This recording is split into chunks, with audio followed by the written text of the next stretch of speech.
मुस्लिम देश होने के नाते बांग्लादेश ने सोचा था कि कम से कम उसे मुस्लिम देशों से तो फायदा मिलेगा ही, क्योंकि बांग्लादेश को लगा था तुर्की और पाकिस्तान उसके साथ खड़े हैं।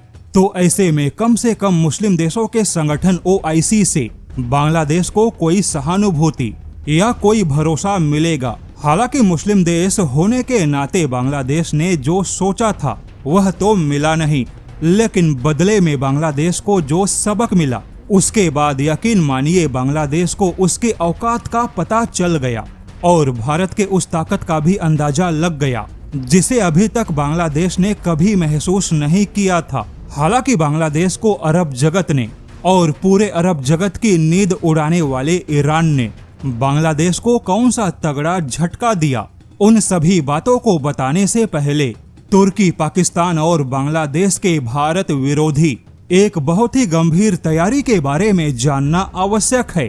दरअसल हाल ही में कुछ रिपोर्ट में खुलासा हुआ कि तुर्की और पाकिस्तान मिलकर इस समय बांग्लादेश के रक्षा नीति को तैयार कर रहे हैं। अभी तक तो आपने सुना था कि तुर्की और पाकिस्तान बांग्लादेश को हथियार बेचेंगे, लेकिन अब बांग्लादेश में तुर्की और पाकिस्तान की एंट्री हथियारों की बिक्री से कहीं आगे निकल गई। अब यह पूरा मामला केवल बांग्लादेश को हथियार बेचने तक सीमित नहीं है, बल्कि तुर्की और पाकिस्तान बांग्लादेश को यह बता रहे हैं कि उसे किन हथियारों को प्राथमिकता देनी चाहिए। भारत के टक्कर में बांग्लादेश के पास में कौन से हथियार होने चाहिए, वहीं भारत से सटे सीमा पर बांग्लादेश के पास में कौन से मिसाइल या कौन से हथियारों को कहां पर होना चाहिए।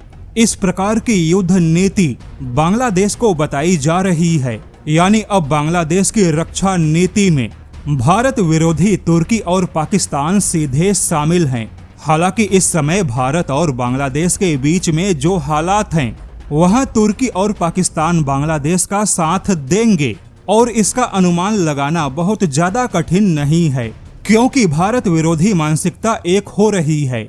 लेकिन अब सवाल है कि तुर्की और पाकिस्तान के अलावा क्या किसी अरब देश ने बांग्लादेश का साथ दिया। तो अब यहाँ पर आपको बता दे, अरब जगत ने बांग्लादेश का साथ नहीं दिया।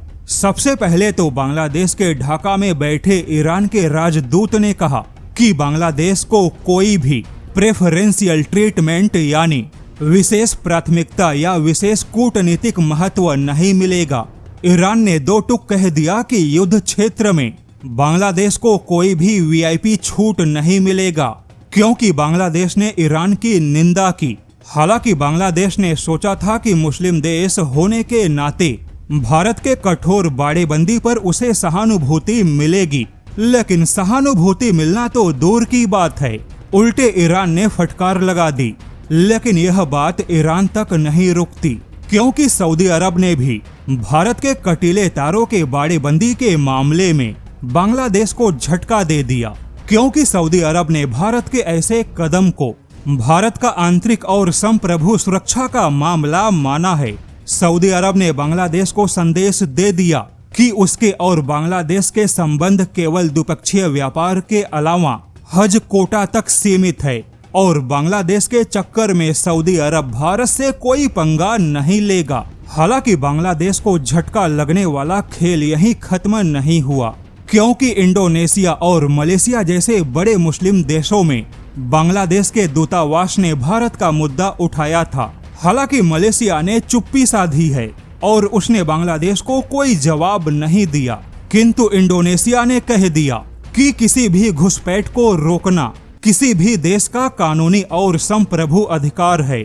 यानी अब देखा जाए तो बांग्लादेश को भारत के खिलाफ कहीं से भी कोई भी समर्थन नहीं मिला। केवल तुर्की और पाकिस्तान यही दोनों बांग्लादेश में भारत विरोधी कोशिश कर रहे हैं।